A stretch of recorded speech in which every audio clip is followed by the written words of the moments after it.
Welcome to Talkback Live in the morning. It is now 6:06, 6 minutes past the hour, 6 o'clock Central Time, and a very pleasant good morning to you on a Monday morning. Yes, a lovely, wonderful Monday morning, and starting your day off 61 degrees, cloudy skies. Hey, it's been a rainy weekend, and I'm telling you, hey, we're glad to be back on a Monday, and hey, we have a great show lined up for you today. Hot topics of discussion, news that you could use, local, national, international, and the phone number is 901-452-3094. Well, let's get it on. And good morning again, and welcome to Talkback Live in the morning. It is now 6:07, 7 minutes past the hour, 6 o'clock Central Time, and a very pleasant good morning to you on a Monday morning. Yes, a lovely, wonderful Monday morning, and again, starting your day off, it is very, very warm this morning, if you want to call it that. 61 degrees, under mostly cloudy skies, and I don't know if you have rain where you are, or if you're listening to us, North Mississippi, East Arkansas, and West Tennessee. Hey, we're glad to be here with you this morning, and I tell you what, we have a great show lined up for you today. Hot topics of discussion, news that you could use, local, national, international, and the number to call is 901-452-3094. Again, the number to call is 901-452-3094. And if those lines are busy, call us at 901-324-7490. All right, we invite you to go to our website, talkbacklivenetwork.org, and take a look at what's going on there, and you can listen to the show there as well. Also, you can listen to us on the TuneIn radio app and the Simple radio app. It's as simple as that, folks. Free downloads on your mobile devices, your Android, your iPhone, your iPad, or your laptop. Hey, once you download them, go to the search block and search these letters. KQPN. Again, the letters are KQPN and WMQM. Yes, that's right. Search WMQM as well on the TuneIn radio app and the Simple radio app, KQPN, and you'll hear us loud and clear. Also, we want to invite you on KQPN AM 730 we're on, and we're also on WMQM AM 1600. If you can't hear us on, AM 730, we're on AM 1600 right now, and you'll be able to hear us loud and clear. And, hey, we have a traffic report to keep you up to date what's going on the interstates in the city and in the county. And the weather forecast, yes, it's been rainy. And the guy that does that for us this morning, News Channel 3's meteorologist and weather expert, Austin Unnick. He'll be along in a couple of minutes with his accurate, dependable weather forecast. And good morning, Josh.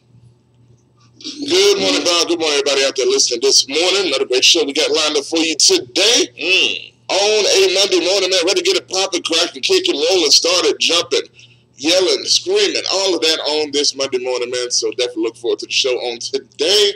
A lot of great stuff we got for you. So y'all stay tuned, man. Can't wait to dive all into the stuff we got for today. And we want y'all to dive in with us. All right. By calling in the show, by corresponding on Facebook Live, which will be up shortly.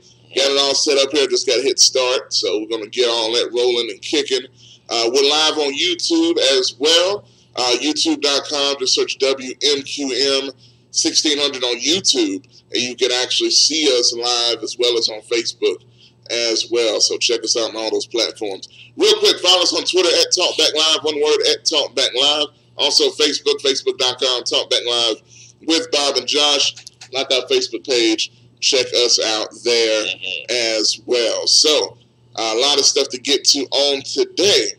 So, without any further ado, let's get it on. All right, let's start it all off with the Metro Traffic Report, keeping you up to date what's going on the interstates in the city and in the county. This Metro Traffic Report, it is sponsored by Shop and Save, 1499 South 3rd at 901-946 4303, serving breakfast, lunch, and dinner. And hey, right now they're open 6 a.m. serving breakfast, at good old hot breakfast, home style breakfast right there at Shop and Save.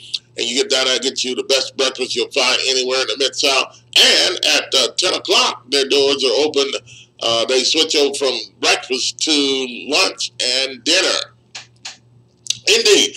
And you can get down and shop and say, hey, some of the best soul food I always say you'll ever taste is right there at Shop and Save. 1499 South 3rd, 901-946-4303. Again, some of the best soul food, indeed, you'll ever taste. Let's go with our traffic trooper. Josh, what's going on the roadways? We're looking at the roads right now in Memphis. We have currently an accident, Houston Levee near Macon, as well as an accident, Lamar Avenue at East Holmes Road. So those are the two most current accidents we have currently. Early this morning, but still be safe. Keep it safe. Keep it alert out there on the roadways. Because it's pretty wet out there. It is. It's still wet. Indeed. And that's all we have in the traffic. So, hey, I tell you what, this Metro Traffic Report is sponsored by Shop and Save. 1499 South 3rd, 901-946-4303. And some of the best soul food, my God, you'll ever taste is right there at Shop and Save. All right, let's head over to the weather department and check in with News Channel 3's meteorologist Austin Onick with his accurate and dependable weather forecast. News Channel 3's weather expert. No music? Okay.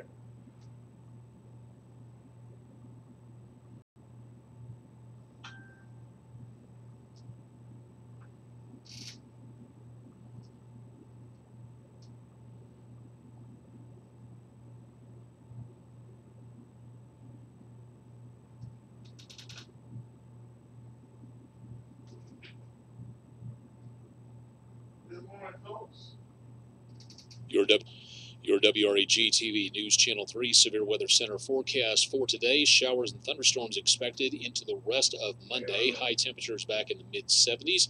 Easterly winds at about 5 to 10 miles per hour. Showers and thunderstorms finally begin to dwindle into later on tonight, continuing to see mostly cloudy skies, and those northeasterly winds continue at about 5 to 10 across much of the area. Sunny skies for Tuesday. Highs near 80 degrees. Northerly winds at 5 to 10 miles per hour will dry out for a little bit longer into Tuesday night. Mostly clear, lows in the mid-50s. No showers, no thunderstorms on Wednesday. More sunshine, highs around 80. Mostly clear Wednesday night, lows in the lower 60s. Showers and thunderstorms for Thursday, highs in the upper 70s. Showers and thunderstorms on Thursday night. Some of those could be on the strong to severe side, lows back around 50. Sunny again for Friday, highs in the mid-60s. Then showers and thunderstorms return into the weekend. Could be another soggy one out there. We'll have more on that forecast coming up tomorrow. That's a look at your latest into the week forecast from the WRAG-TV News Channel 3 Severe Weather Center. I'm meteorologist Austin Onick. Stay tuned for much more coming up with Bob and Josh on Talkback Live.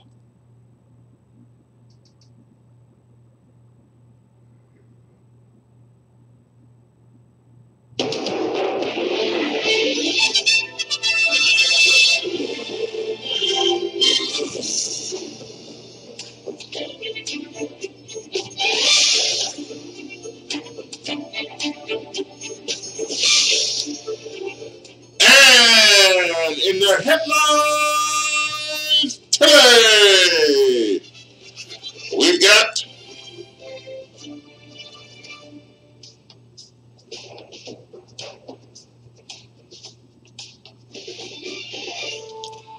well, you know, sometimes you never know what the situation is, and a lot of times you never know what's going on in people's minds and in their world.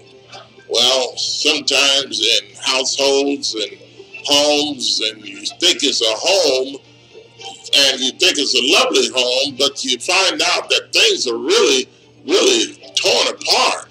People are confused, and so they don't have anywhere to turn but Jesus. But do they decide to do that? Well, lives are lost because they don't do it, and let's talk about it. Josh, we have a story this morning that's, I think it was out of Collierville, Tennessee, Metro Memphis area, and we have a woman in the shooting death is charged in the shooting death of a pastor. So the pastor is dead. His wife was injured in the shooting, but yet it was done by another woman. What is going on? What is the twist with all of this? And it's a sad, sad story. What's going on? Yeah, you can say that again, man. It's kind of crazy, man. But I'm sure you guys saw in the news over the last couple of days about a shooting involving a pastor at a on Mississippi Boulevard. If I'm not mistaken, was the name of the church. He's an associate pastor or something there. Yeah, associate pastor down there. It's a pretty big church. A lot of people knew about him. Now, he's rather new to the area, but nonetheless, it made big news whenever you have something like this going on involving a pastor. He was shot and killed, along with his wife was shot. His wife is okay, but the pastor was shot and killed in his own apartment in Collierville, no less. And this is a luxury apartment complex where the people there talked about, we don't have stuff like this going on in this area. This doesn't normally happen. And it makes you wonder, what were the circumstances behind it? Of course, we definitely prayers out to his family. Yes. And to the church congregation. It's a sad story. Yeah, very, very sad story. And what was interesting about it, as I get the story to try to come up here, but the interesting thing about it to me, and we both talked about it, when the news first broke, they said that he had suddenly died. And to me, maybe it's a suspicious eye or whatever, but I couldn't help but think, whenever you hear, I feel like a lot of times somebody just suddenly dies and they give no information, something is suspicious about the circumstances that they just don't want out there right now.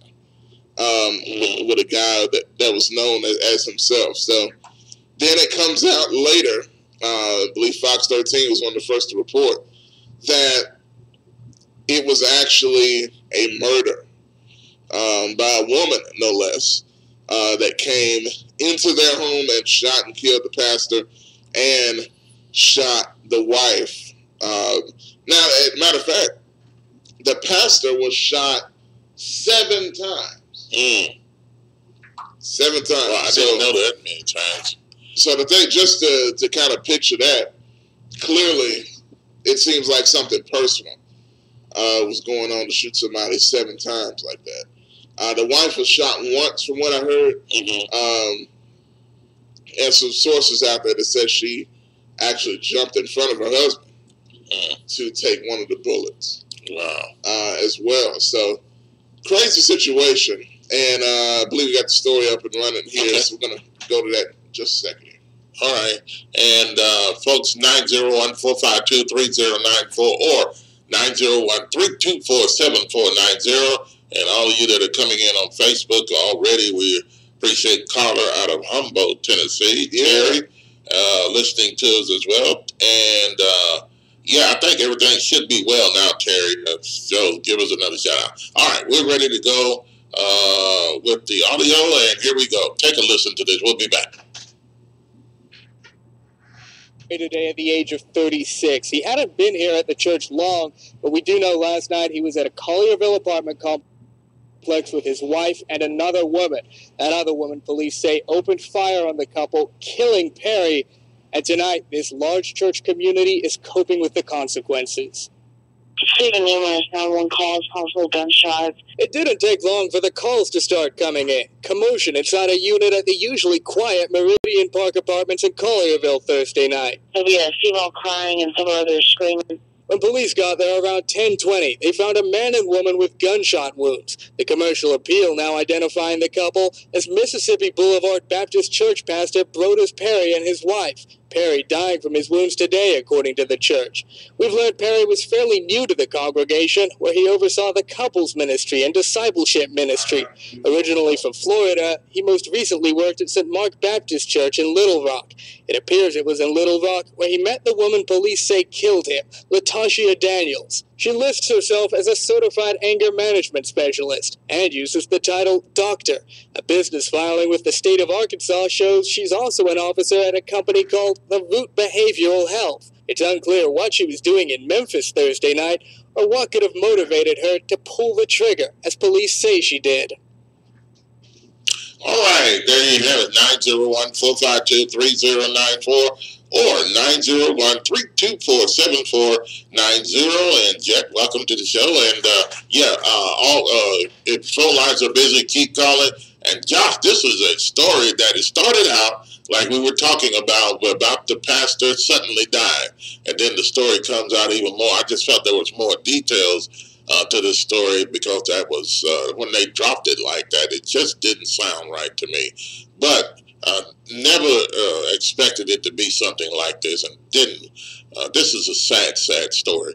Where out of Collierville here, you have a pastor that came from Florida not too long and moved to the area, and was an associate pastor at Mississippi Boulevard, and was there, and his wife, and so he met a lady at another facility, a church over in Arkansas, and I guess somehow, from what sources say, some sources say that this ended up in some type of a love relationship with the other woman, and so and he kept leading her and stringing her on, and so she came to Memphis, I guess, wanting to get revenge on this situation with the pastor, and end up in gunfire, and him being shot, and the wife shot, and him being killed. That is a sad, sad story. Yeah, and just to be clear, this we're talking about is what we're hearing from sources about the situation, because that hadn't been reported by the news officially as of yet.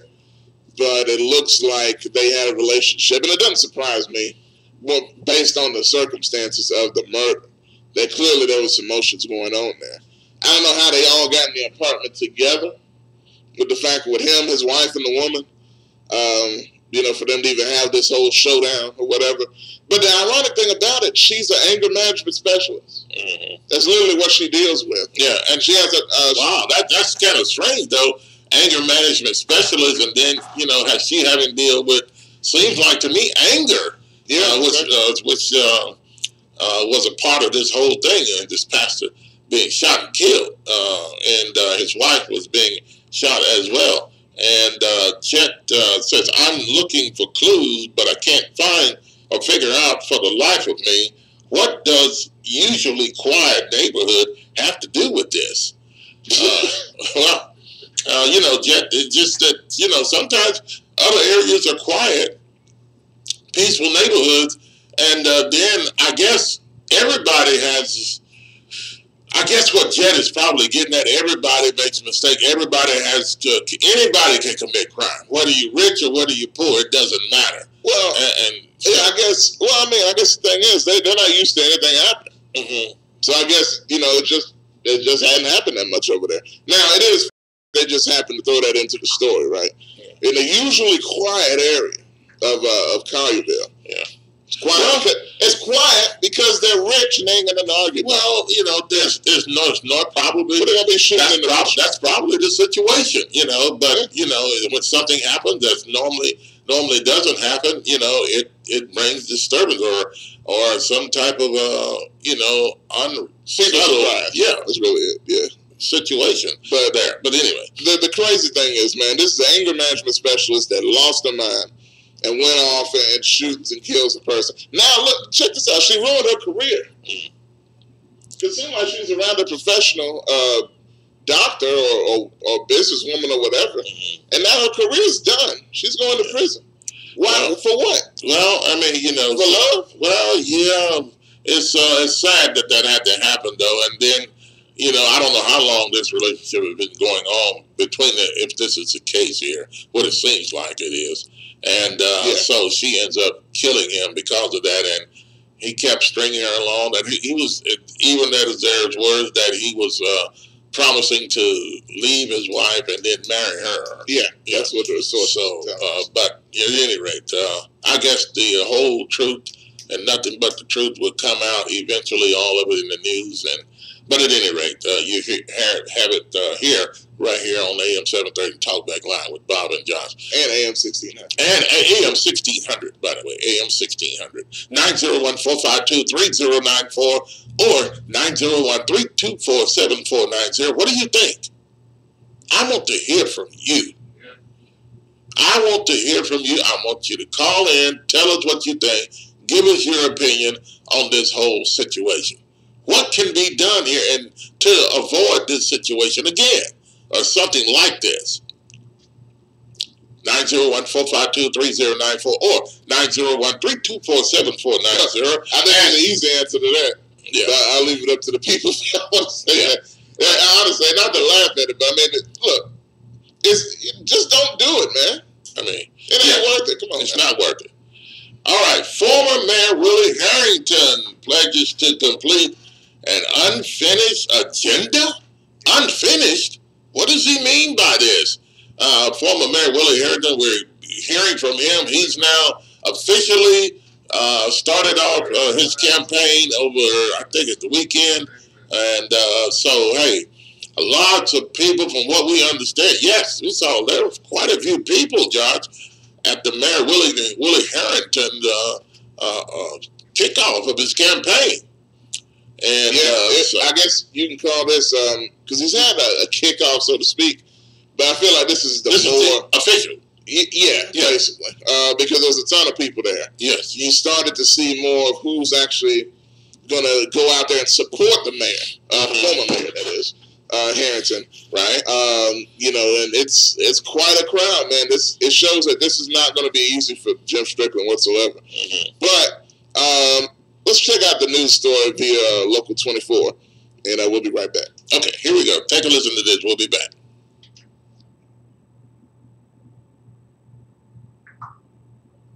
The former teacher, principal, and Memphis City School Superintendent is seeking re-election after previously serving as the city's mayor for 18 years. Local 24 News reporter Rebecca Butcher joins us live in studio with the latest. Rebecca. Well, Caitlin, a lot of people out there today, Mr. Harrington said himself that he is the best candidate in this upcoming mayoral race. He says he's running again because he has a passion to see the city thrive. Now, today we spoke with him about what he wants to get done this time around if he's elected. We're going to continue great work because at the end of the day, we're going back to City Hall. Former Mayor Willie Harrington going back to City Hall means completing unfinished business. Economic development, especially in the inner city areas. That's an unfinished agenda. Harrington's platform for his campaign includes education and juvenile justice reform. For the first time in his public service career, the Memphis Police Association is endorsing him. We can't endorse the current mayor because he's been very detrimental to the police association, to the hard-working men of the police department. Dr. Harrington, when he was in office, he actually never took anything from the police. He never, ever lied to us. Harrington says he also wants to put more focus on supporting our youth. I want to be a part of the old establishment that prepares the next generation of leaders. If elected, Harrington would be 83 by the end of his term. I'm in good shape. I'm lean. I'm mean. I used to be a fighter. Supporter Ricky Wilkins believes he will be a fighter for the city. And this mayor is going to stand up and make sure that there's a place and a seat at the table for folks who are left out and locked out. And I've traveled the depths and the breadth of the city, and I can tell you there's a thirst for the type of leadership that I'm capable of giving, and you're going to see that. And Harrington's campaign slogan is "Let's do it again." The event today urging supporters to show up at the polls. The election will be held on October 3rd. Live in the studio, I'm Rebecca Butcher, Local 24 News. All right, there you have it. Former Mayor Willie Harrington has officially launched his campaign for mayor of Memphis, and October is the date of the election. The election is in October. So, what do you think, folks? 901-452-3094 or 901-324-7490. Lots of people had a lot of good things to say. Mike Williams has come out, and the Memphis Police Association has endorsed Mayor Willie Harrington for the first time, I think. Yeah.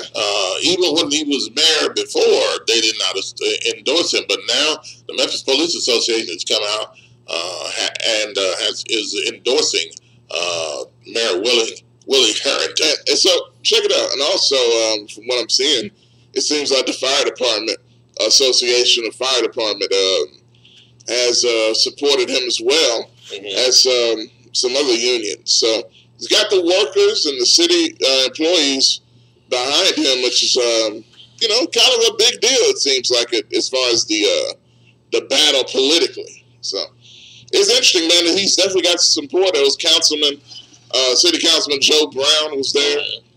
Not Judge Joe Brown, but City Councilman. Yeah. Joe Brown was down there as well as a lot of other people. So it's going to be interesting. All right, and on Facebook we have Terry making a statement. She says Willie Harrington is a racist. He represents black racists and would take the city backwards. I would never support a white racist or a black racist. That's what Terry says on Facebook. That's her statement. Wow. Terry, is there a reason why you say that? I mean, you can call in. We would love to hear your reason, and I'm pretty sure there's other things you can explain further on this, and we'd like to hear it. 901-452-3094 or 901-324-7490. That's calls begin to come in. And Josh, in other news, we have a story. Well, it's come out. The question is, should food stamp recipients be required to work? Should food stamp recipients be required to work? And that's the question of the day.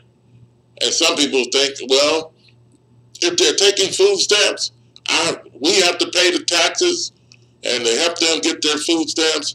Surely they can do something. And that's what some people are saying. They need to find something to do if it's nothing but, rolling up newspaper or whatever, making turkey sandwiches or whatever. Some people feel that they need to do something if they're receiving food stamps. Why are people so into people that are on government assistance and feel like, okay, make them do something, make them do something, make them do something? Well, I think the wrong attitude is probably out on this. But yes, I do agree that they should not just sit around and not do anything. But see, and I think there's this assumption, and most of the time, I feel like when people say that they should be working, the they're talking about is black people, for the most part. Now, we know that food stamps are not just black exclusive, so to speak, but it seems to be the face of it because that's all you ever see. Right. Most of the time when people are talking, when people are talking about food stamps, that's all you see is the face of black people, poor black neighborhoods, things of that nature. But it's also, as many statistics have pointed out in the past, more white people than black people that are on food stamps. But I feel like that attitude of those that say you need to work for this, or for people that are looking at black folks like you need to work for what you get, you lazy, good for nothing food. That's the attitude that people have. So they're looking down there. When they say that, yeah. Well, okay, now that's my opinion. Now we have had problems and still do have problems with especially people on food stamps and young women that are on food stamps and having babies out of wedlock, and then the boyfriend is hanging around and not doing anything, and then when you see them out there walking with pants sagging and everything else and not contributing to anything or trying to make a mark in the society. So should people that are like this, should they be required to go to work? And, some of these guys don't, put what the old folks used to say, shake a stick at a snake or whatever that is. But look, isn't the purpose of food stamps to assist people that need it? Yes, it is. It's not for the poor. Let's put it this way. It's not for you to just get food stamps and not do anything. It is, there are people on food stamps that are hard-working citizens. And all it is that they're needing assistance in what they're already getting and along with their hard work in order to assist them till things get better. That's what the food stamp program is all about. But it has seemingly or was turned into a program to where it is just given out, like candy just given out. And for the poor and those that don't want to work and all that other kind of stuff. So that's not what it's originally for.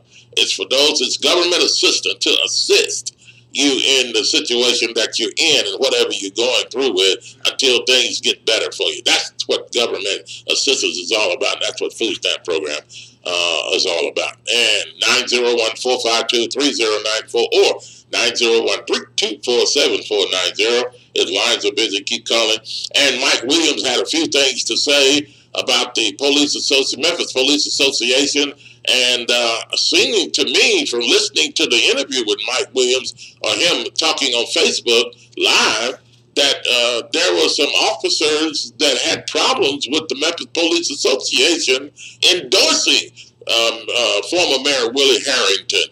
And, and so he was making a statement that if you don't like the situation, don't go out on Facebook and talk. He was talking to some of the officers. Yeah. Some of the officers were going out on Facebook and making statements, we're not in agreement with this guy endorsing Mayor Willie Harrington. He's not speaking for all of us. And so Mike Williams was telling them, don't go out on Facebook and make this open. It doesn't show unity in the police department.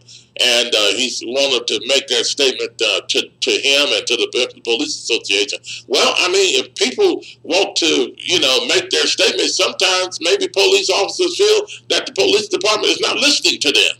And so some people feel, hey, I'll go public with it.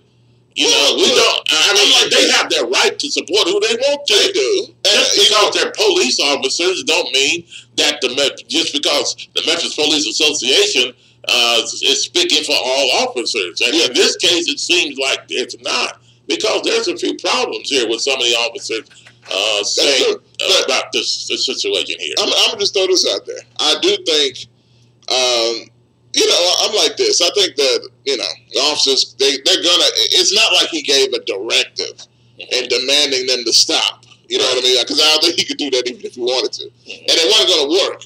Which I don't even think this is going to stop the people that disagree with it, per se. But I'm sure he probably just felt he had to say something.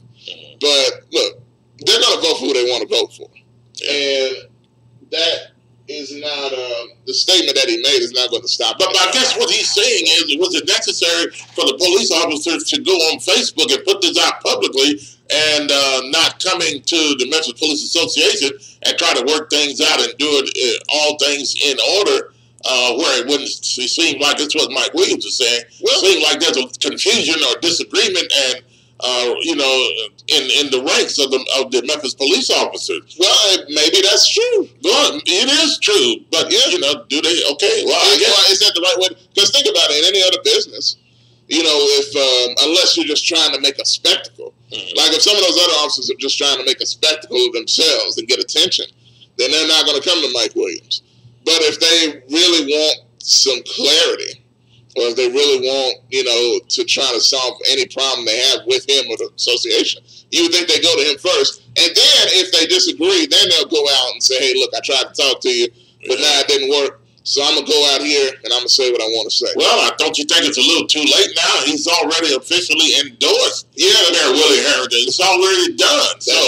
I guess the officers feel there's no room to talk. It's already been done. You've already endorsed former Mayor Willie Harrington. So, so I don't know. But I think and what he's saying is, come to him. Come to the Memphis Police Association if the officers have problems and disagreements with anything. And this particular situation, they really need to, really step up and, get together and find out what's going on. I'm going to tell you something, though. All that being said, we're going to get to the phone line. Yes. But all that being said, Harrington has a base. And he has more excitement than I think people anticipated coming in. Yeah. You look at that rally. I would agree. You look at the police association. Mike Williams is a voice that people are going to hear. And the police association, the fire association as well, is behind him. There was an organization, I don't know what it was, Bob, but there was an organization at Harrington's rally that gave him a big $1,000 check for his campaign. Wow. As well. They made a big deal about that. You got local host Thaddeus Matthews very much behind him as well. Said he's going to attack every other candidate. He's going to go after them himself. So that's going to be interesting to see. They have their sights set on Tammy Sawyer as well. As Willie Harrington even made a statement about Tammy Sawyer's "We Can't Wait" slogan.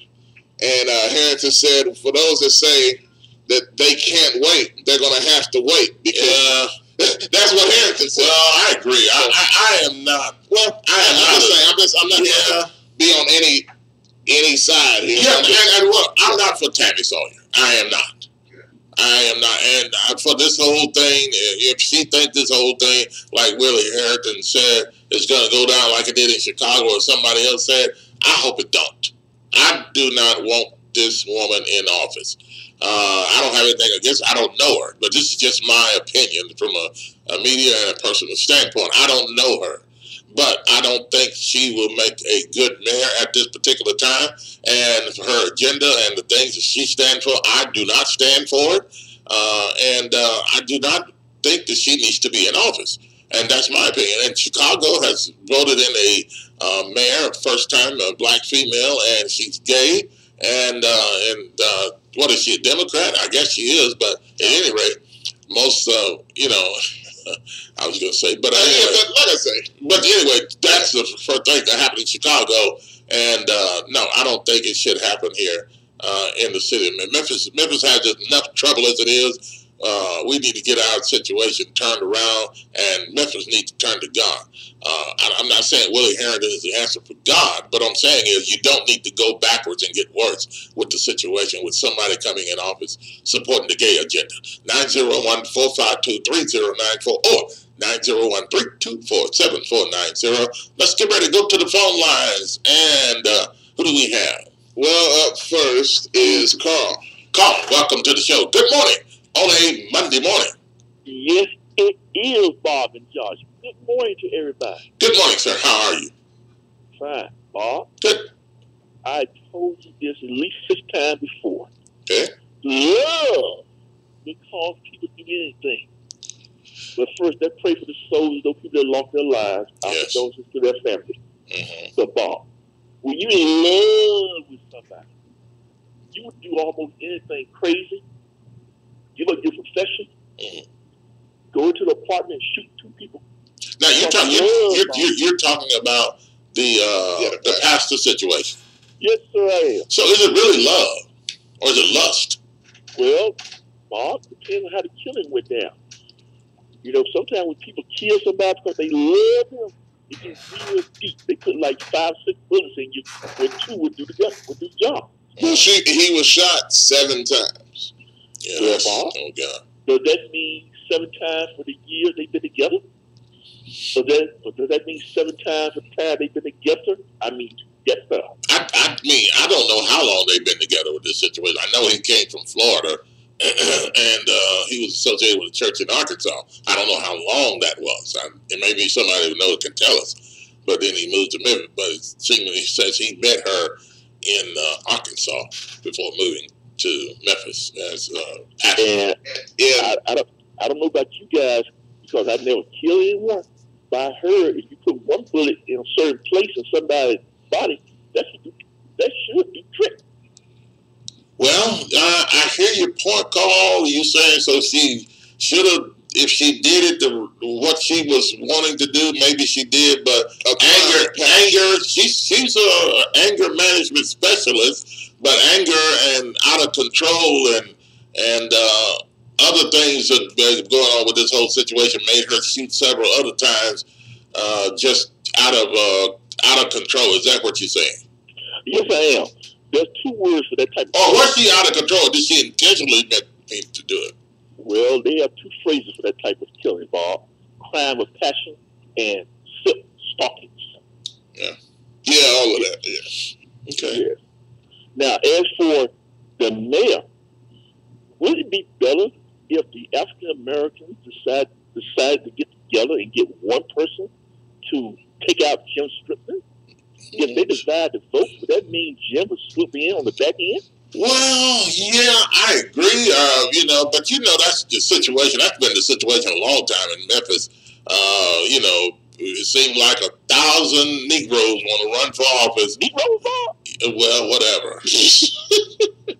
They all want to run for office when seems like something comes around, and then there's only one, white person, and then that leaves it open. So, that some people say that the white person or whatever can win the race, because there's a lot of other people in the race that's throwing this thing off. And if all the blacks voted for the black people that were in and running, then that would split the race. The numbers would be divided. There wouldn't be enough numbers to elect the black. Now, here's my point on this whole thing. I am not for the black or the white. Okay, I am for the best candidate, best man, woman, whoever it is may win. But like I said earlier, there are some people I just don't feel they need to be in the race. That's my opinion on that, so, but at any rate, when you get so many people like that in there on one side, some people know, and it happened many times, it splits the votes. And one person that wants to get in on one side doesn't really have a chance because all the votes are split. Well, personally, I think if any African American is running for mayor, they should have the guts to come on your station. Well, Carl, everybody's not African Americans. Oh, I'm sorry. You are not an African American, Carl. I forgot, Bob. You told me this before. Yes, I did. You're not you've never been African. I'm not an African American. Okay, Africa. Well, I mean, let's put it like this: Africa is not all black. It's not a country. It's a continent, and there are several countries in Africa, and there are all kinds of people in Africa. So when we look at black people as only African American, that's not a true statement. Again, Bob, you brought me back to reality. You put me back where I should be, in my place. Okay. But Bob, I must admit, the words you use make me think that you've been talking to the de facto mayor of Orange Mound, Unforgivable, with some of the words coming out of your mouth today. What do you mean, Carl? Well, I don't know. Wait a minute, Carl. Wait a minute now. You need to be careful talking to me like that. See, I'm on the tightrope. Carl. Yeah, okay, go ahead, Carl. No, I mean, only Unforgivable been using the word Negro lately, and now hearing you use it. That's not that word is not a word where only certain people use. I can use that word. Unforgivable understands. Well, Unforgivable adds handkerchief head. Oh, yeah, that's right. The Negro. So I just said Negro. He said handkerchief head Negroes. Well, he is the de facto mayor of Orange Mound. Yeah, de facto mayor. Okay. All right. But in any event, congratulations to Mike Williams for making an endorsement. I found that very surprising that they decided to go with. Okay. But Harrison, yeah. Are you there? Okay. I think it might have dropped out. Yeah. Okay. Thanks for the call, Carl. Let's go back to the phone line. 901-452-3094 or 901-324-7490. Who do we have? We have Unforgivable. Unforgivable. Welcome to the show. Good morning on a Monday. Good morning, Bob. Good morning, sir. How are you? What's happening? Hey, I'm doing wonderful, man. I'm telling you, man. Let me see. Should I go with the mayor? Should I go with the food stamp? Wherever you want to start. Wherever you want to start. Which one? Wherever you want to start. Okay, wherever I want to start. First, let me say, congratulations to the Bailey Bears. I'm glad y'all won that game. Y'all women know how to do it. I'm telling you, national champion. I'm really proud of y'all. Yeah, shout out to them, man. Well, I mean, they're prominent college basketball, women's basketball team, and they're usually there, Yeah, they've been killing it last few years. Yeah. Mm-hmm. But, yeah. Yeah, and I think all this fake news and fake things that are going on, I don't understand where they did that situation with the game at Auburn, with the double dribble. And that was rough. And all that kind of stuff. And then they're going to kick the fans out the stadium. They're going to push them out the stadium, man, because they were protesting. Mm-hmm. I don't understand why the NCAA feel like, they just going to let this stuff slide. And it just don't make no sense, man. They need to replay everything, man. Start right back there and let it play over, man. Because Virginia, I'm going to tell y'all, man, y'all win this thing, y'all, to me, will never be a national champion. Oh, man. I'm telling you, man, the way I feel, you'll never be one. Really? Yeah. Oh, so they need to take advantage of this one. They what? They need to take advantage and win this one. No, they just, I mean, Bob, when are we going to start getting back to the honesty, the right thing, you know, like Coach Bruce Pearl, you know, he going to stand up and say, well, you know, don't take nothing away. Sir Charles said the same thing. Don't take nothing away from Virginia and stuff. Man, that don't even make no sense, man. What you mean by don't take nothing away? If they cheated? Well, man, it was a good game. I mean, the refs just let it happen. It has to have a fan out there to see it. I'm going to tell you, look, I'm forgetful. It just ain't right, man. I mean, you trying to be nice because they won the championship in the other way. I mean, you know, it just ain't right, man. This stuff got to stop, man. But you got to be real. That was a foul at the end. Well, that shot at the end. So, okay, so you saying the cheating is when the referee didn't make the call? The whistle, but he blew it at the end. Yeah. I mean, you're right. Look, they should have called that double triple. No question, man. Man, I see a lot of white privilege. I'm going to be honest with you. Oh, come on, Archie. You talking about Virginia got all the white boys? I know you don't like to hear it sometimes, Bob, but sometimes it's like that, man. Too much white privilege, man.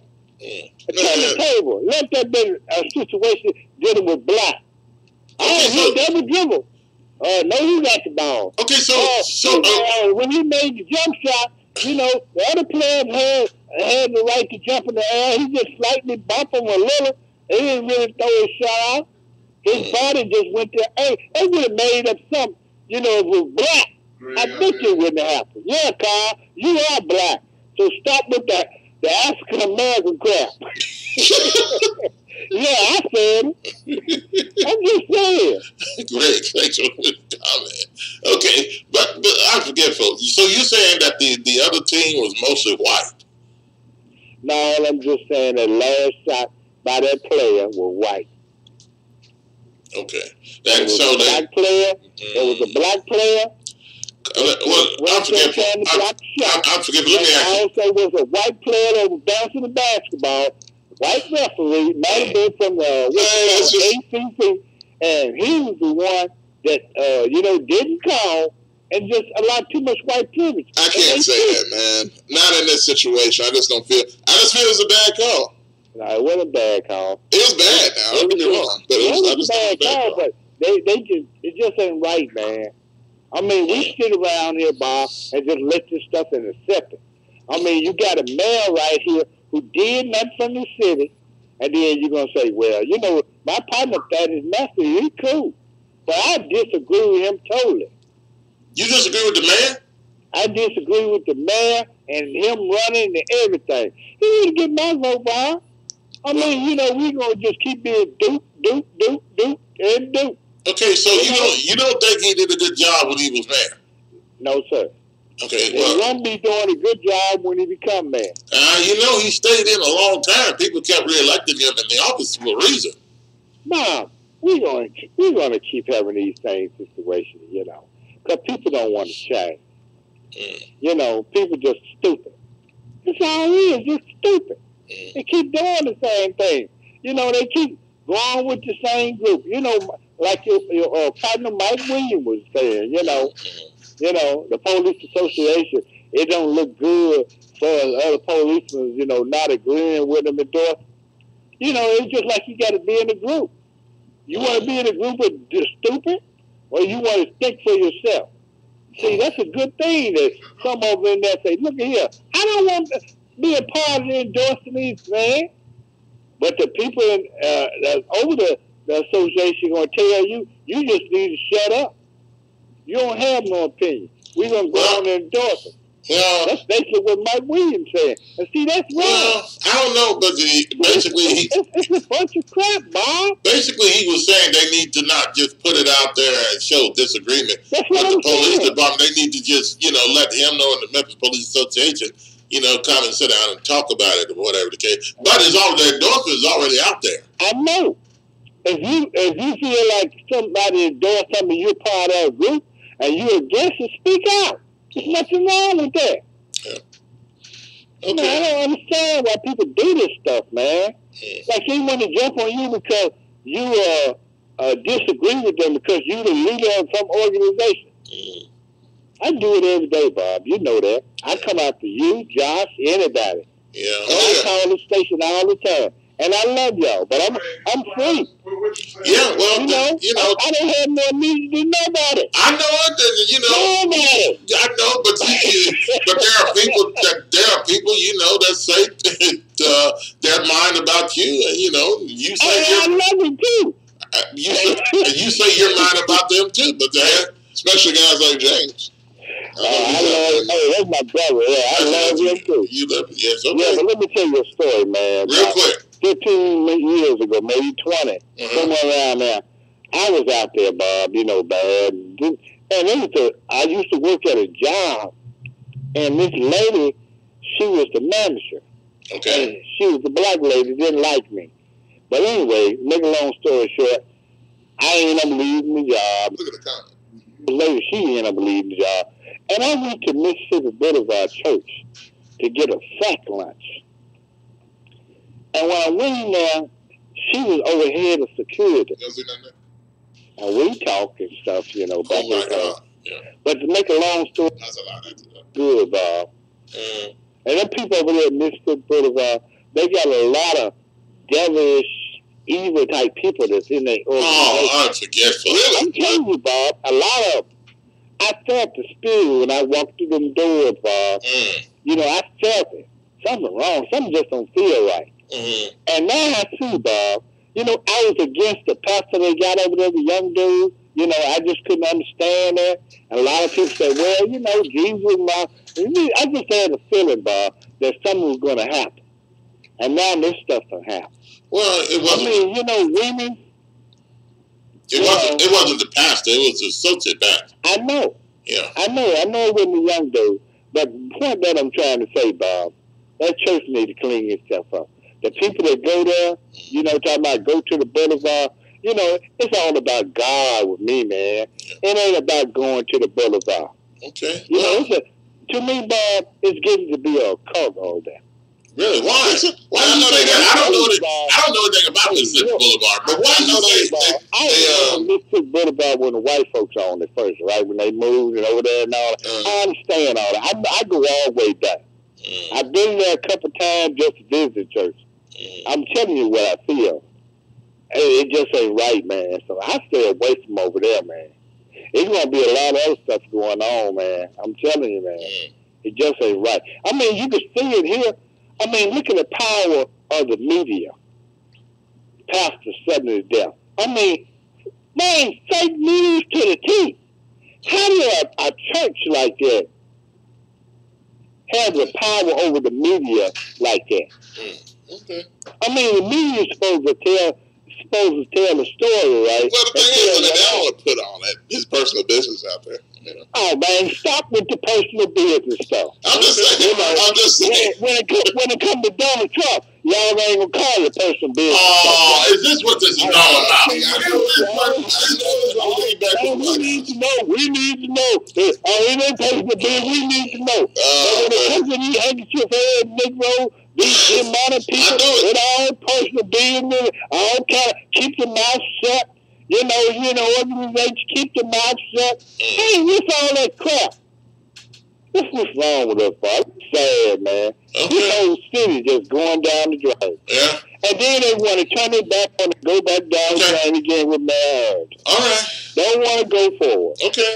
And then stop leaving the people alone, man. I mean, you know, it needs to be some kind of organization out there to tell the people, look, these nutritional foods are the best food for your family. Beans, rice, you know, cook, you know, learn. But wait a minute. What does that got to do with food? Make the people that, man, leave the poor people alone, man. What does that have to do with food stamp program? That's what I'm saying, man. We're talking about working, leaving people alone. Well, I mean, you know, the food stamp program is for people, it's for government assistance, to assist those that are hardworking people that cannot make ends meet in other areas. So they talking for hardworking people. Well, you know. Oh my God, Man, come on, man. Food stamps is for people that's hungry. Okay, well, okay. See, that's what I thought too. Okay. Man, it's for hard-working people. Okay, so people. Man, you sound like a handkerchief for his nation. Whoa. No.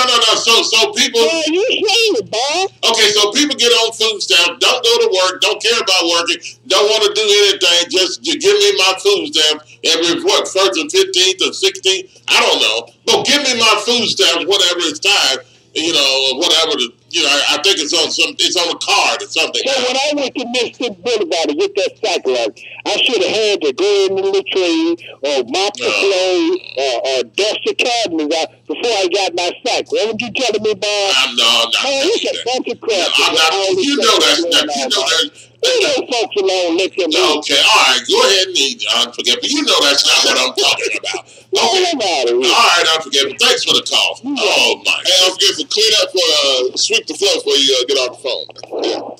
Yeah. All right, we're going to take a break, folks, and we'll be back after this. We'll continue to take your phone calls, 901-452-3094 or 901-324-7490. Lines are busy. Keep calling. My goodness. We'll be back after this. You're listening to Talkback Live with Bob and Josh. 7:02 is the time. We'll be back.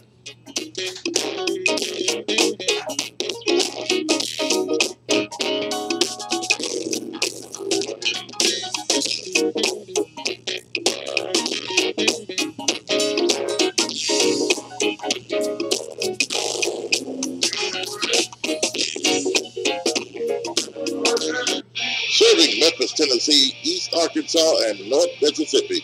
This is KQPN AM 730, West Memphis, Arkansas, Memphis, Tennessee. AM 730 SB Nations Radio, your news, talk, sports, and information station. Can't let you talk over it. For the best soul food in the Mid-South, it's Shop and Save. 1499 South 3rd, 901-946-4303. Serving breakfast, lunch, and dinner. And some of the items on their menu consist of catfish, spaghetti, chicken and dressing, turkey wings, meatloaf, fried chicken, cabbage, yam, greens, salmon croquette, and the list goes on. Some of the best soul food you ever taste in the Mid-South, it is Shop and Save. 1499 South 3rd. Call them again at 901-946-4303. Been in business since 1991. Shop and Save, 1499 South 3rd, 901-946-4303 for some of the best soul food you'll ever taste.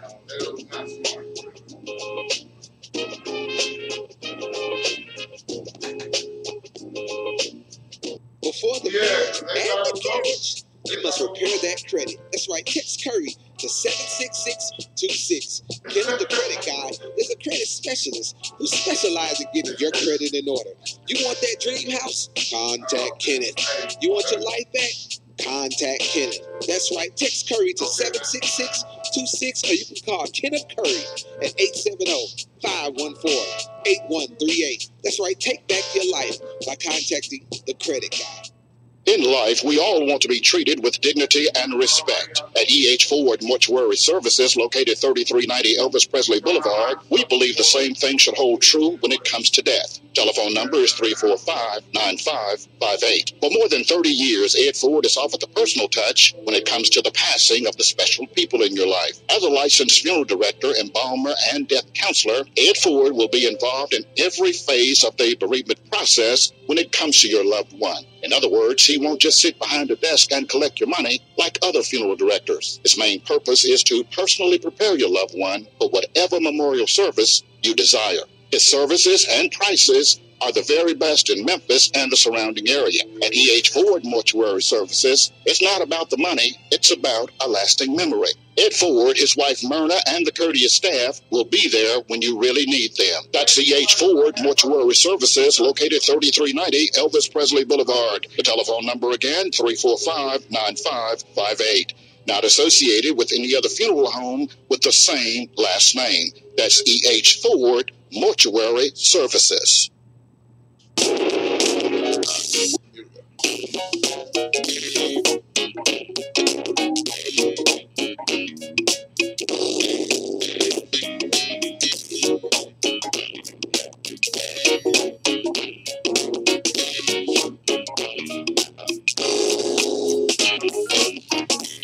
Welcome back to the show, Talkback Live with Bob and Josh. And it is now 7:07, 7 minutes past the hour of 7 o'clock Central Time, and a very pleasant good morning to you on a Monday morning.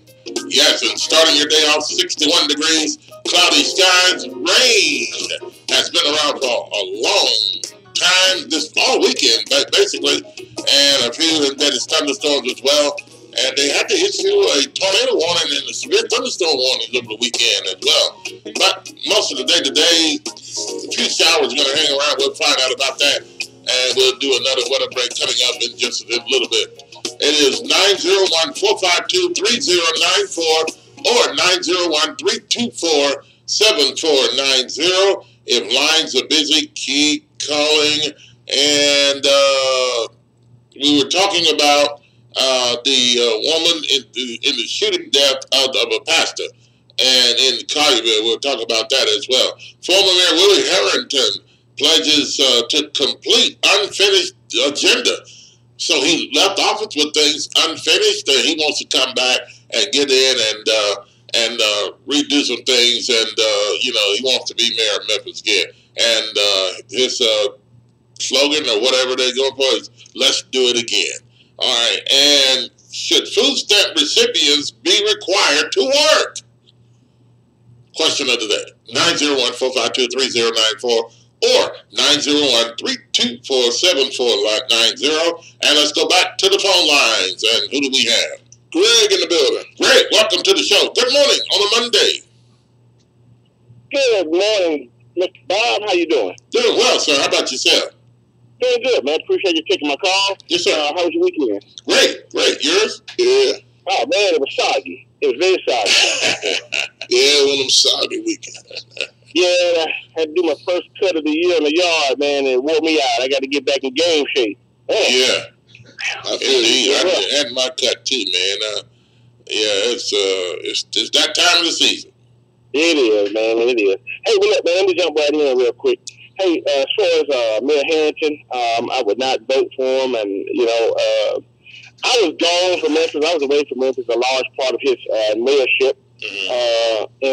But for the last few years, it was just, it seemed like all he was fighting, Well, I mean, who was he fighting though?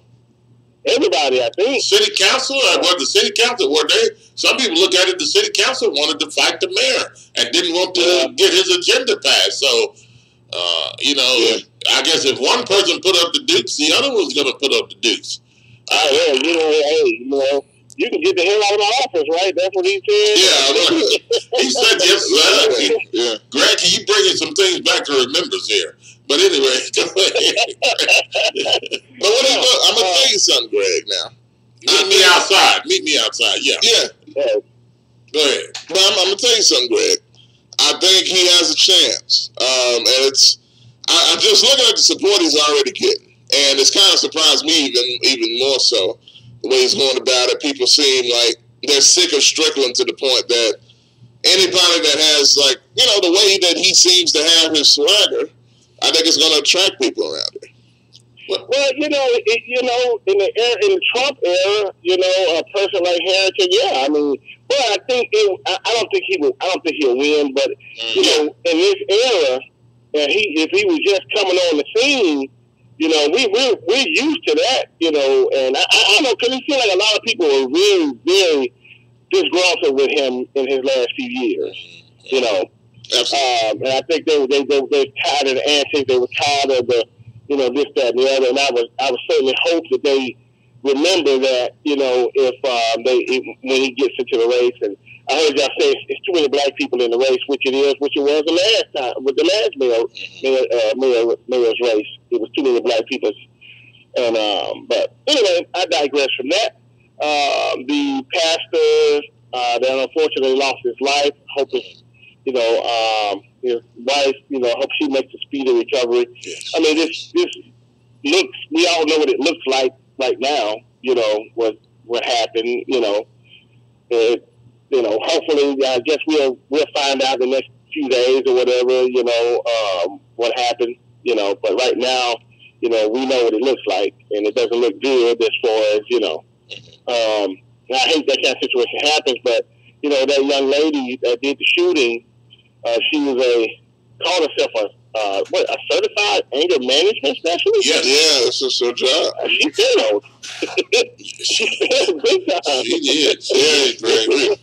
And I guess the best of situations, if people follow situations and circumstances like that, can get the best of anybody. And she, I guess, from what the sources tell us, is she was tired of getting strung along and being, the other woman.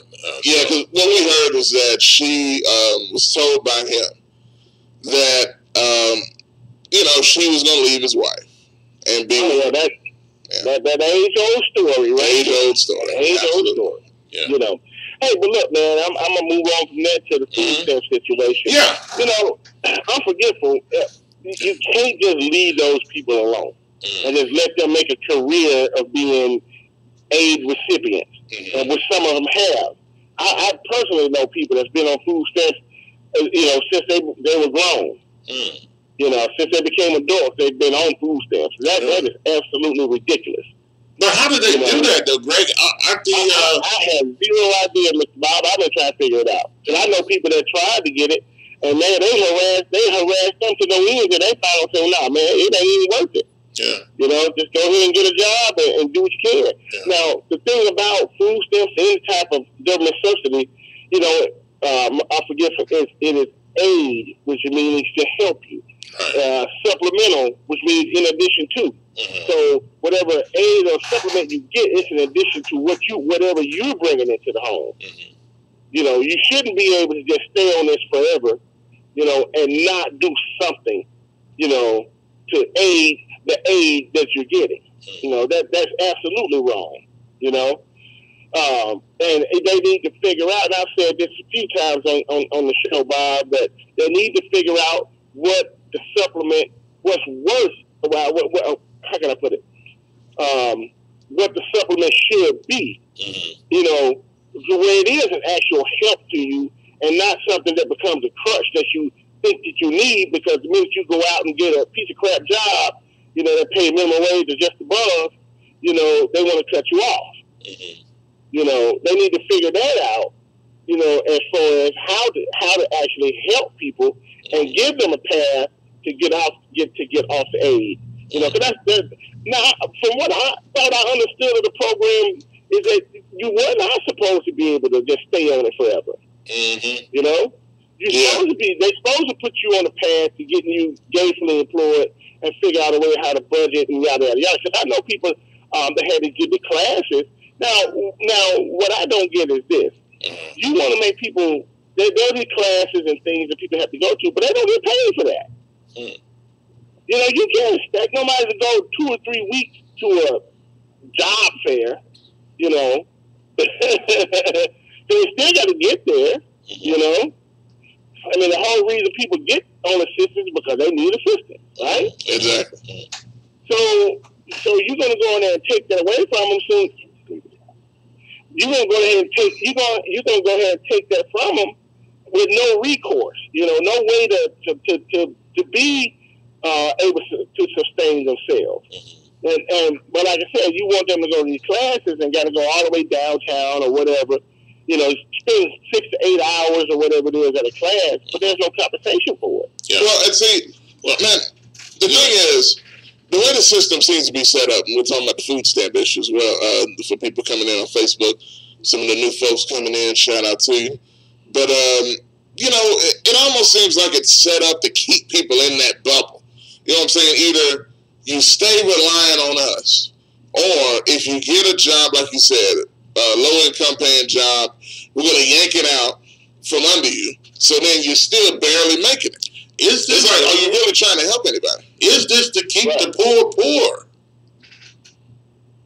Well, I mean, it's kind of, it's kind of one of those things that, you really don't know how to think about it. You don't know how to feel about it, because, like I said, man, it's not fair for somebody to try to get themselves ahead, get gainfully employed, become financially responsible, but then you take that supplement away from them immediately, without giving them a process, Give them the weaning process, you know, to allow them to acclimate themselves to the loss of the supplement. Hey, so check this out. I don't know why that's so hard. Well, okay. I have a comment that I'm about to read. Terry says here, read it, Josh. Terry on Facebook says, what about the white people that are on it? Why do black people try to act like they are the Jesus of black people? So, real, I'm not sure. Food stamps should assist anybody that needs them.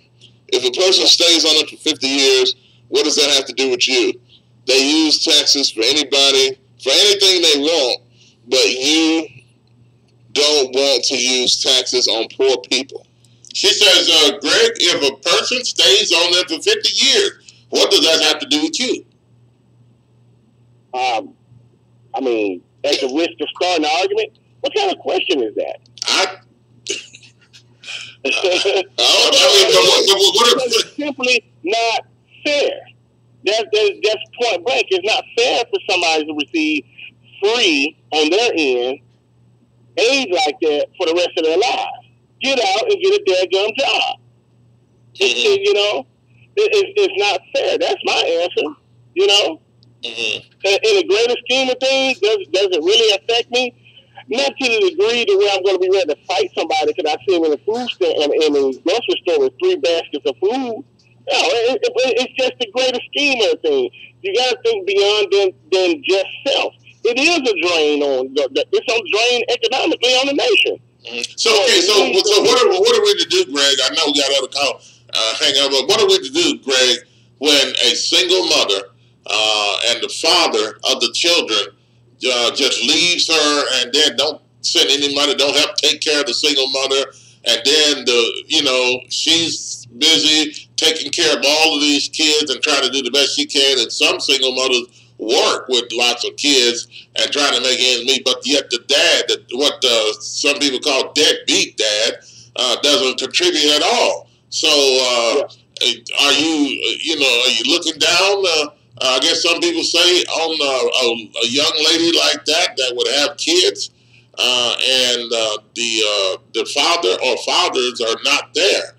What do you do in a situation like that? Well, and that's why I said they need to figure out what is the actual supplement that's worth having. Instead of just, like I said, okay, if she's getting a woman with 3 or 4 kids getting $600 worth of food stamps a month, right?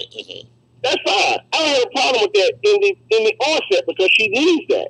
But 15 years later, she's still getting and has gotten increased since then and still not working. What I'm saying is, go out and get a job, but they need to make it fair. They need to make the supplement fair. Don't make it all or nothing. Well, let me throw this last question that Terry puts on here. America, he says, she says, I guess, America sends $3 billion a year to Israel every year. How do you feel about that, Greg? It's a quote from Terry. So. I have no feelings at all because I don't know what the money is for. Yeah. I mean, I guess her thing is, I'm not Greg, versed enough to even answer. I'm not versed. Maybe I need to dig into that and get versed enough. I guess, Greg, her thought is if they can send $3 billion a year to Israel to help assist Israel, then why not use that money to give to the people that don't want to work and that are not able to work? Or, whatever. I say they don't want to work. Well, a lot of times that's what it is. The people that don't want to work. Well, that's what it is a lot of times. The people don't want to work. That's not, I don't think that's... It's not all the time. No, I know, but I don't think that's the majority. I think it's a misnomer. That the majority of people on food stamps, I believe, are probably working. You know? Well, yeah, and see, I'm not sure how to... I don't know, Josh, I'm not sure. Yeah. But I can like I said, all I can speak of is just the personal stuff that I've seen. I guess. Like I said, there's no reason for somebody to not have a job for 20 years. Yeah. Well, she said... There's no reason for that. That's not fair to nobody. Well, our listener, Terry, said they've been doing this for 50 years, yet you want to cut food stamps off to poor women. Greg, real quick, and we're going to go to the next topic. Close to what I said. Yeah, well, I know. But that's not even close to what I said. Well, Greg, I didn't know you had the power to cut off all this stuff. I mean, what? I mean, you know, but I'm just saying it's not fair. Yeah. You know, to everybody else that's working, that somebody can just can do absolutely nothing and get supplemented the rest of their lives. A food stamp recipient, that shouldn't be a job. Okay. That should not be your only source of income. Okay. Now, like I said, they need to figure out how to make the supplement fair. Yeah. Okay. To people that need it. You know what I'm saying? Yeah. Okay, great. There's some smart eggheads out there. They can figure that out. Yeah. You know, they can figure out what's fair. Okay. All right, great. We appreciate the call, man. All right, man. Y'all have a great day. Yes, you do. Listen in as I can. All right, thank you. Are you going to go to work today? I am at work as we speak. Does that mean I'm going to do some work? All right, Greg. Thanks for the call. I need y'all to get out my business, man. Thanks for the call. All right, I'll let y'all later, man. All right. 901-452-3094. Do we need to take a break? Yeah, let's take a break. Do we need to go to the other caller? No, they're gone. Okay. That was a call, actually. Okay, 901-452-3094 or 901-324-7490. And if lines are busy, keep calling. We'll be back and continue to take your phone calls and your Facebook messages as well, and your comments. Thanks for coming on Facebook, and you can catch us on YouTube at WMQM and AM 1600. You're listening to Talkback Live with Bob and Josh, AM 1600. It is now 7:23, 23 minutes past the hour, 7 o'clock Central Time, and a very pleasant good morning to you on a Monday morning. We'll be back.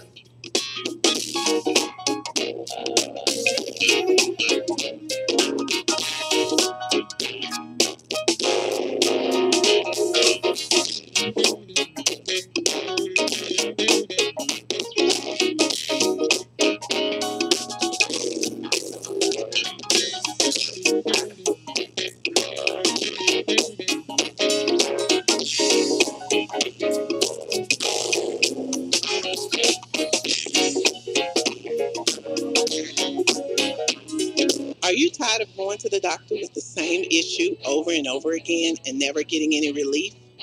Are you tired of buying all types of vitamins and supplements, hoping but not knowing for sure that they will keep you healthy?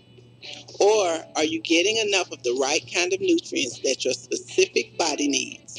If you answered yes to any of these questions, you need a nutritional blood analysis.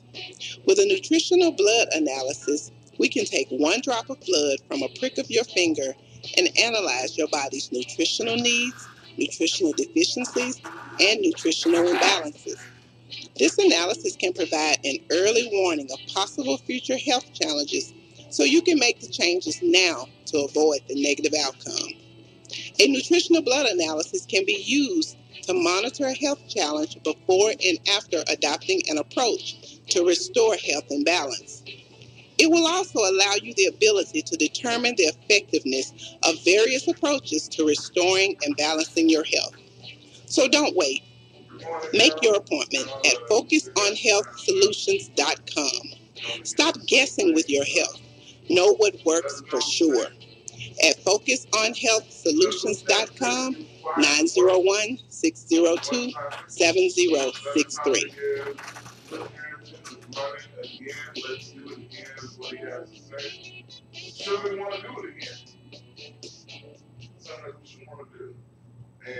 For the best soul food in the Mid-South, it's Shop and Save.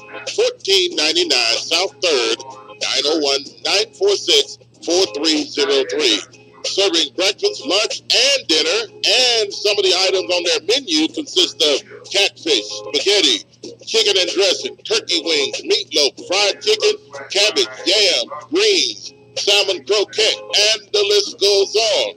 Some of the best soul food you ever taste in the Mid-South, it is Shop and Save. 1499 South 3rd. Call them again at 901-946-4303. Been in business since 1991. Shop and save. 1499 South 3rd, 901-946-4303 for some of the best soul food you'll ever taste. Ready? Let's do a weather forecast. Let's do a weather forecast. Hey, nobody on the phone? Let's do a weather forecast.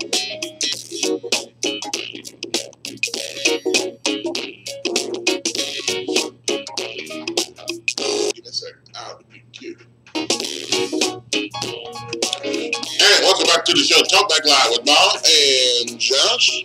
901-452-3094 or 901-324-7490. If lines are busy, keep calling, and thanks to our good people checking in with us on Facebook.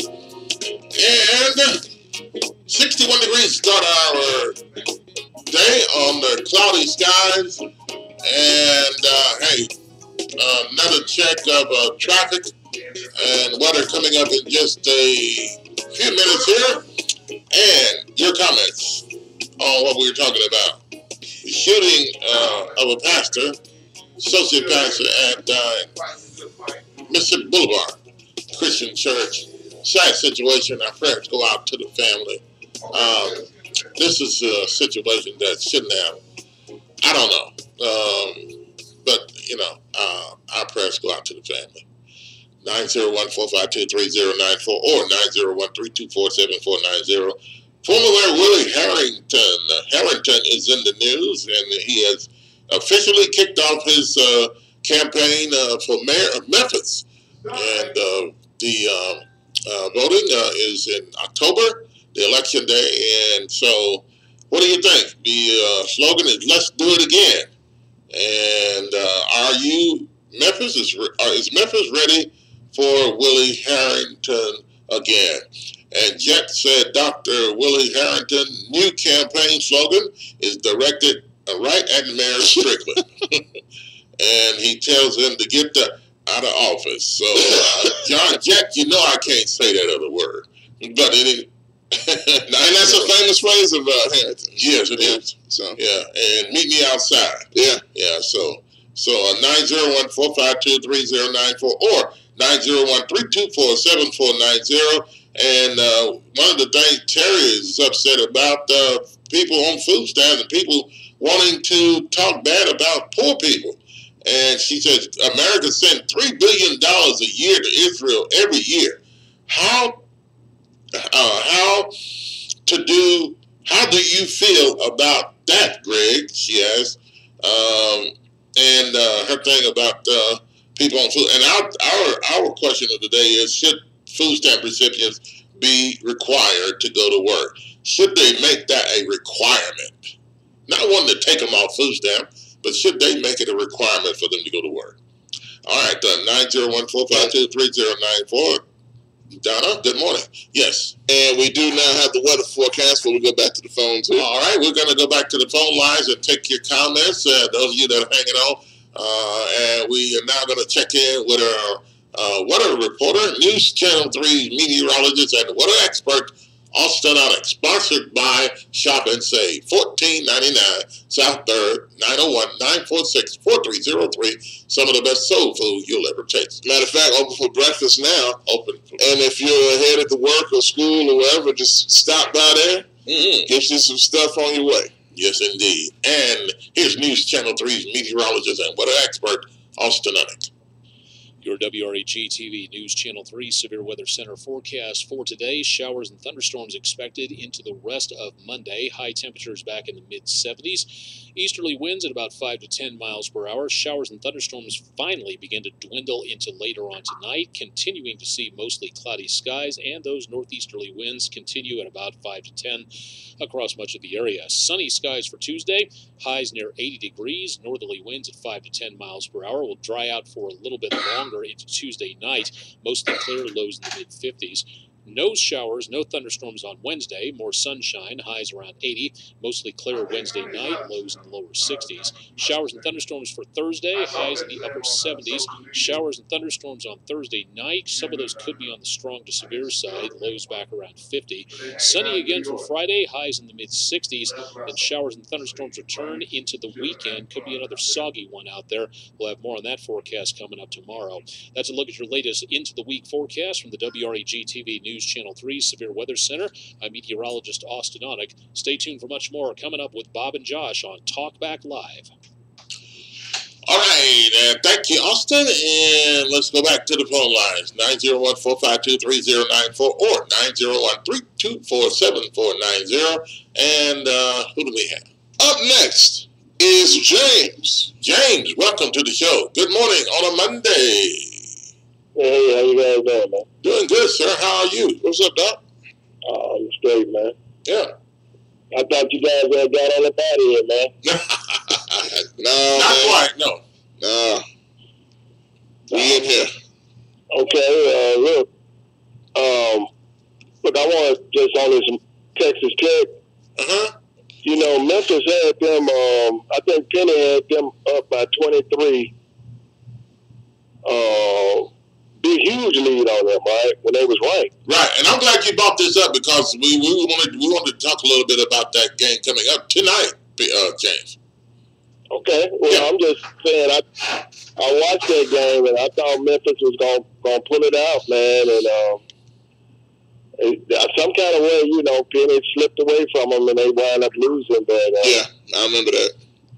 Yeah, it was like his halftime adjustments. I guess he hadn't figured out his lineup, you know, and yeah, because I remember that was in the first part of the season. It was one of the early games. They played in Miami. Yeah. Well, I guess he hadn't figured his lineup out. I really thought he could have won that game, man. They should have won that game regardless. Yeah. Yeah, now look at Texas Tech, man. They in the championship game. It's crazy, man. I wouldn't have thought it watching them earlier. I mean, they didn't look like that, but hey. Yeah, and Virginia, you know, Duke beat them twice. Yep. I don't know about their tournament, but Duke owned them. Matter of fact, they were undefeated till they played. Their first two losses came from Duke. They did.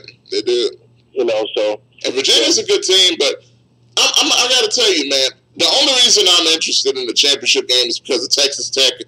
Coach Cyprian, we know, you know, comes on the show a lot. But other than that, it's just not a lot of interest. I don't think it's going to be. I wouldn't say that. I don't think so.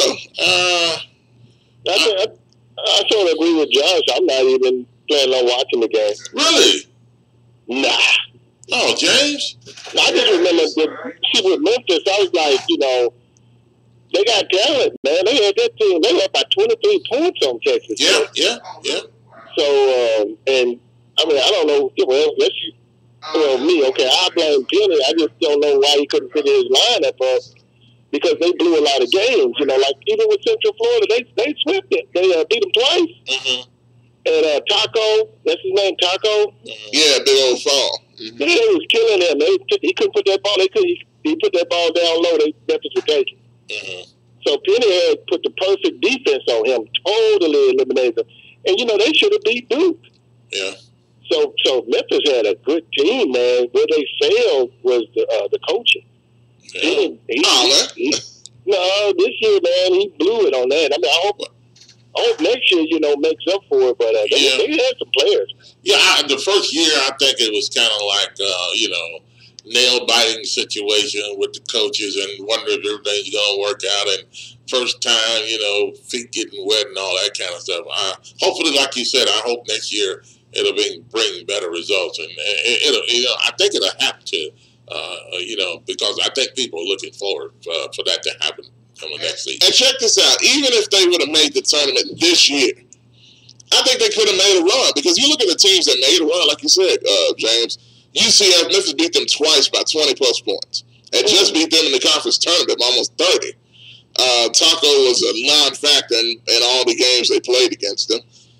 Cincinnati, Memphis played tooth and nail twice. Houston, Memphis played right up to the buzzer in the AAC tournament that made a run.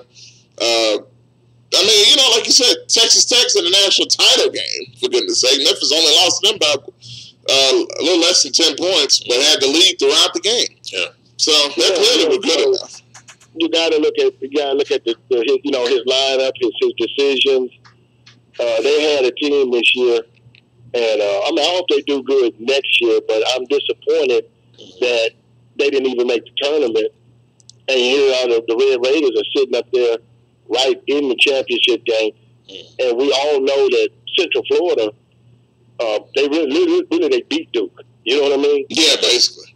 And Penny totally shut that dude down. That 7'6" guy who's going to the NBA. I wish he could have figured that stuff out earlier, man. And then we would have. I think Memphis would have got in there and surprised a whole lot of people. I agree with you. You think it was possible they could have been in the finals? Oh man, a lot of. I mean, look at the other guys. Look at Houston. Look at Central Florida, and look at Texas Tech. Yeah, I think they could have went just as far as they could have probably made 8. Maybe 16. Yeah, you never know what could have happened, James, if they'd have been in the tournament. Because seemingly everybody's surprised at the outcome of the tournament. In the championship game tonight, you've got Texas Tech and then Virginia. I mean, a lot of people in their mind would never have thought that these would have been the two teams. No. But, even on Mike Krzyzewski or whatever his name is, I can't pronounce it. Yeah, Coach K. Coach K, okay. That's okay. Even with Coach K, there's questions about him now at this stage of his career, his coaching. Because, they swept Virginia, and, man, they almost lost in the first round to whatever that team is. They were down at the half. So there's questions about him, knowing who to put in and who to take out. Okay. All right. James, anything else, sir? Oh, man, on that pastor, man, that's messed up. He got popped like that. Yeah, it's pretty terrible. Yeah, you gotta pay a little bit more attention to that. You can't let it get out there like that. It can come back on you like that. You gotta keep that adultery, under wraps. Okay. When he cheating on his own wife. Yeah. You can't be at public with your adultery, man. Yeah. And he's a pastor too, so he should have been paying more attention to his, keeping his mistress, not public, not letting that be known. Well, how about you just don't have a mistress? He's straight and married. Yeah, I mean. What'd you say? Just be straight and married. Don't need no mistress. Well, ain't no fun in that, man. Come on, James. Oh man, see. What you talking about? You want to eat, both sides. You want to drink from both sides of the cup. You know what I'm saying? You can't do that, James. Well, you're right. You're right. I have to agree with you on that because he's dead now. Yeah. All right. Okay. James, thanks for the call, man. We appreciate it. All right, James. All right, 901-452. Quickly, let's go back to the phone lines. And who do we have? We have Vincent on the line. Vincent, welcome to the show. Good morning on a Monday. Oh, and Vincent just dropped off. Okay, Vincent. Literally right before. I don't know if we got a call or something, but hopefully you can call back. Yeah, Vincent, if you can call back, and we'll take your phone call. 901-452-3094 or 901-324-7490. And what do you think, folks? Should food stamp recipients be required to work? That's a requirement. Should they be required to work? And I guess some people are saying don't take them off food stamps. I don't think what we're talking about is take them off of food stamps. I think what we're talking about this morning is should they be required to go to work? That's the question. And not taking them off the food stamps, should they be required to work? What do you think? 901-452-3094. And some people were, kind of, angry with some of the comments that were coming out this morning. And we want that, just people having their opinions. I don't think it was anger. People having their own opinion about it. Yeah, and, some people think, hey, they need to just, this is government assistance. This is not government handout. And one person, Terry, said, hey, Israel has been given billions of dollars every year, and so you mean you can't give that away to your own people here in your country? But is it there to be given away? Is the United States, are they getting something back in return from Israel and to give them away as far as being allies and assisting the United States for that? Yeah, that's the thing about that. But just to Greg make the statement to sit around and then just give government assistance away, you know, what is called is therefore to assist you in your problem that you may have in working. And, you know, if you have a problem or a shortcoming, then, you know, the government's assistance, the food stamp program is there to help you out, not to make a living or, you know, means of living for you, just giving it to you as a handout, as free candy or something. But anyway, 901-452-3094 or 901-324-7490. As we're getting down to the end of the show, let's go to the phone lines. And who do we have? We have Ray on the line. Ray, welcome to the show. Good morning on a Monday. Good morning, my brother. Good morning. How are you, sir? All right. Bob, I need a favor right quick. Okay. I have to take my wife to the prom. Can I use your car? Can I drive your car? No, Ray, now see, we really have to talk about this one. Yes, I mean, because I just can't see. I can't see this happening. I can't. That government insurance, man. Yeah, I can't see this happening, Ray. Neither can I. Neither can you. That's what I'm afraid of. Yeah. Yeah, Bob. Yes, sir. Yes, they need to work. Okay. I worked at the clinic at my hospital. Everybody needs to work. Look, just because you lay down and have a child ain't the government problem. It's your problem. Like I used to tell my daughters, it's y'all problem. Now, you come back home, you know the rules of the house. And I only had one daughter come back home and go and get her and graduate from college before the other knucklehead finally got her census and went and did the same thing, but she never came back home. Oh. But one of the things that my wife and I did in many of the other families at the church, the single women that wanted to go back to college and had a chance to go, well, their kids came to our house after school. So we always had kids at our house so that their mother could go to night school or whatever they did, and they graduated. See, when you volunteer in your church to help people and everything, and that's one of the things I think that we're missing. But Ray, don't you think some of the people that are needing the help, though, they need to ask people to volunteer to help with their kids or whatever the case? Don't you think they need to ask? Because sometimes people just sit and they don't ask. That's what the pastor did, and the elders put that out there so that if you needed help and the people that could, I mean, I don't need a paycheck anymore because I get a disability check. So my income is already done.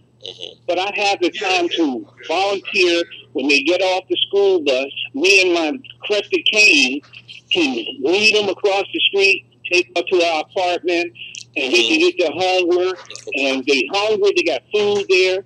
Because I don't have 5 kids anymore, Bob. No. So I was blessed. But I'm just saying, if you want to do something, let's do it the right way from the heart. The second commandment is to love thy neighbor as ourselves. Okay, that's right. And that's what I'm saying. There was a lot of young ladies that also came into the church from other members that lived in the project. So they'll come and they got to know God, and some of them got married. You know what I mean? But the main thing, what I'm saying is, when you have the time, you can help your neighbors and you can help the single ladies in your church. I mean, and that's what we did, and I'm blessed by it because I don't have to have a paycheck. But y'all just keep it up, Bob. But yes, sir. I really want to use your car for the prom. You know, my wife's gonna be 64 this year. Well, Okay. What prom y'all going to? Great. Well, we don't go to John Lawson University. Lord. Okay. That prom gonna be something.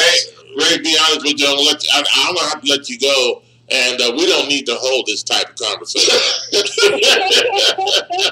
I love y'all. Bye. Well, yeah. Okay, great. Thanks for the call.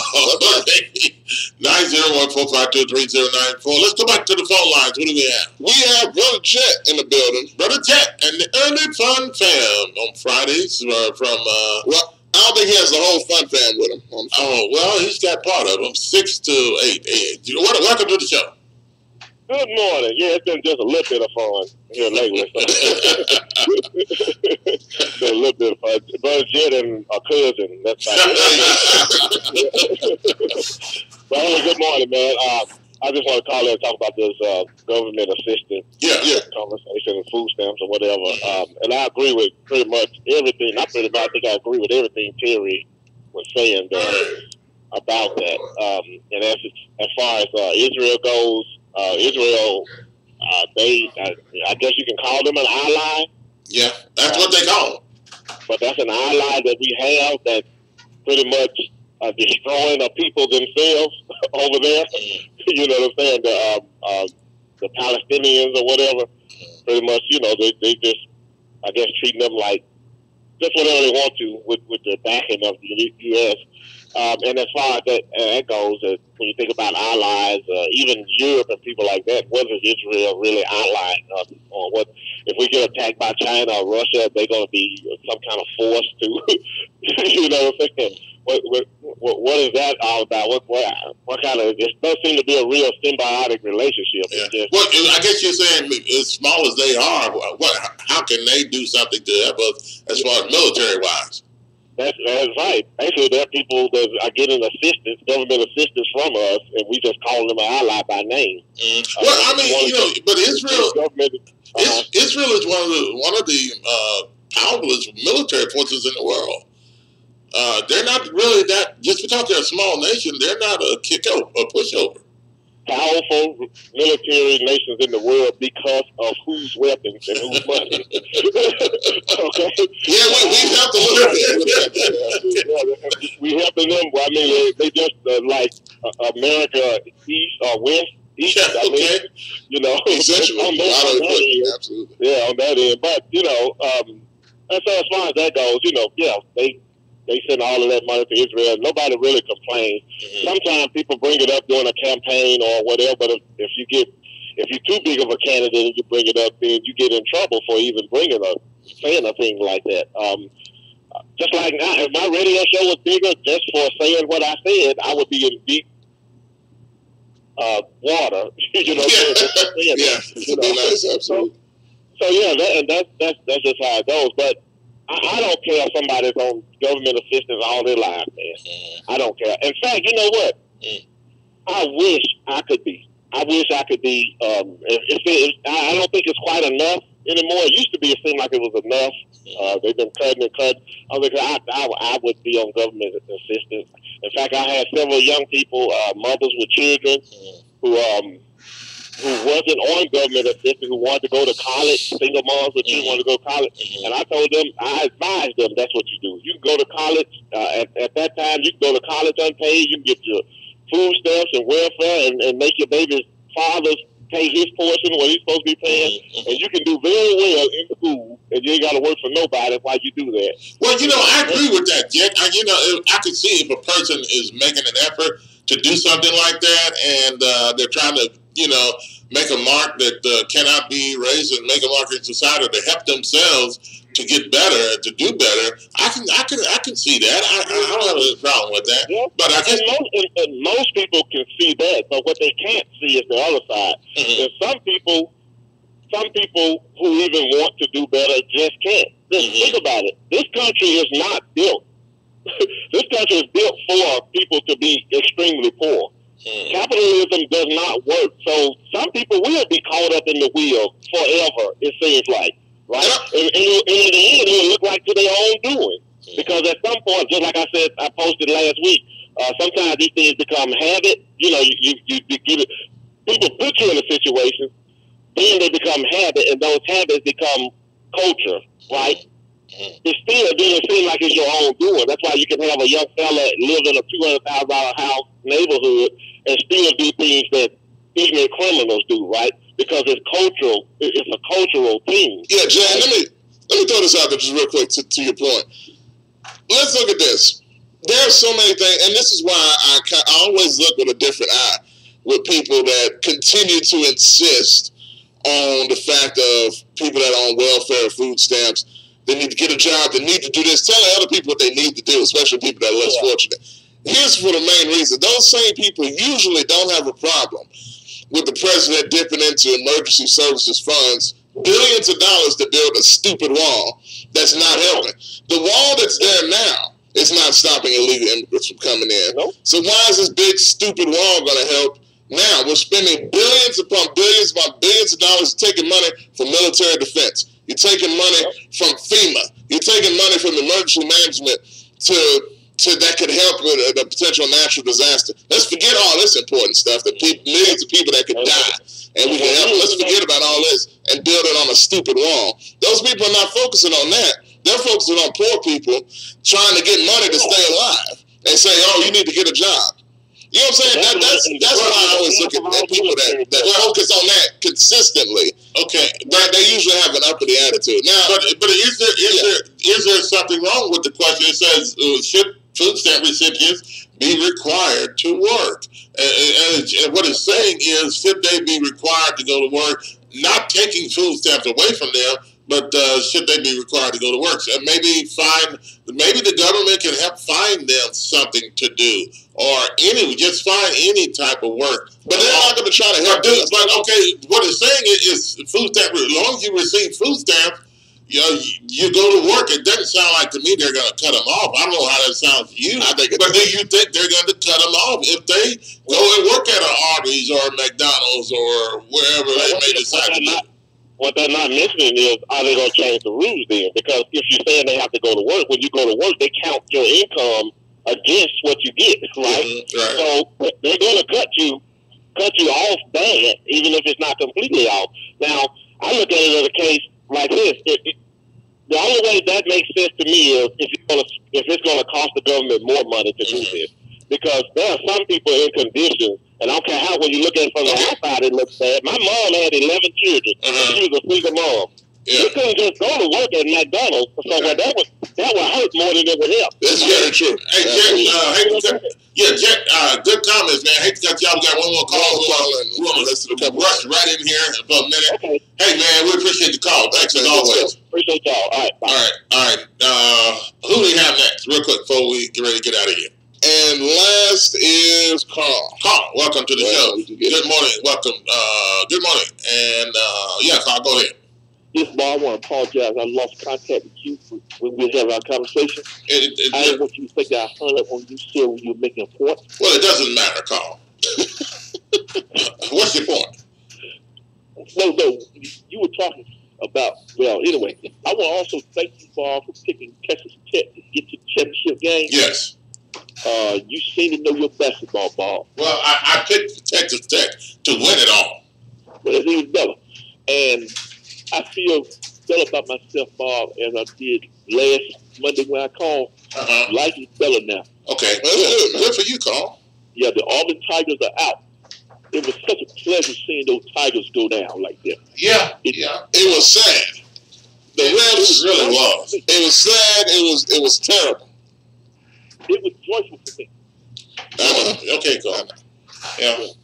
Carl. I just want to congratulate you, Bob, on your position, sir. Thank you so much. Yeah, thank you, Carl, and thanks for the call. Yes, sir. All right, that's going to do it for us today. Coming up next, Iron Sports at 11 o'clock. 10 o'clock today, it is the Sports Bar and Grill. I keep it going to 11 o'clock. Sports Bar and Grill with John Lawson and Company at 10 o'clock today. And then the Pastor Andre Guy, I think, is still at 2 o'clock. And then 3 o'clock, Bill Moore and Sports Call. And at 7, Beneath the Power Hour. And we'll be back tomorrow morning to do it all over again at 6 a.m. Folks, have a wonderful day today. Be blessed. Be careful. It's still wet on the roadways out there. Maybe the rain has stopped. But we're going to leave you today with the Weather Forecast News, Channel 3's meteorologist and weather expert, Austin Unnett. And we'll see you tomorrow.